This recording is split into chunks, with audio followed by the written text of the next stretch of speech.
Enakoto akutawira. In this lesson on algebra, we're going to be talking about brackets. As we should remember from BEDMAS, our order of operations, when part of an expression is in brackets, the part in brackets is always worked out first. Let's look at an example. Calculate the value of 2 times p plus 6, which is in brackets, and we'll call that the quantity p plus 6 if p is 3. From our last lesson, we learned about substitution. So in place of the p, we're going to put 3. So instead of p plus 6, it's now 3 plus 6, and that part in the brackets must be simplified first. 3 plus 6 gives us 9.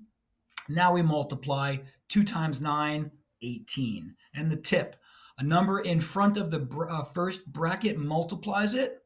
The multiplication sign is not always written in. And we talked about that in our last lesson. In algebra, the multiplication symbol is not always written. So if we see a number like 4 out in front of the brackets get done first. X is 8. So instead of x minus 5, we have 8 minus 5. And please add this to your notes. A number in front of the first bracket multiplies it. So this means 4 times the quantity x minus 5. Again, brackets always get done first. 8 take away 5 is 3, times 4 is 12. Okay, the fraction line makes it obvious what has to be divided. Therefore, brackets are not always necessary. Let's have a look at this one. So we've got the value of x plus 5 over 2. So we're first going to do the x plus 5. And when we've got this division there, they don't put the brackets, but before you divide, you want to do the x plus 5 when x is 3.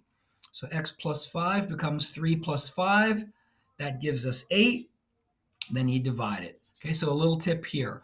The long fraction line here shows that all of the top line is divided by 2. So this long line here means you first do the x plus 5, which is the 8, and then you divide by 2.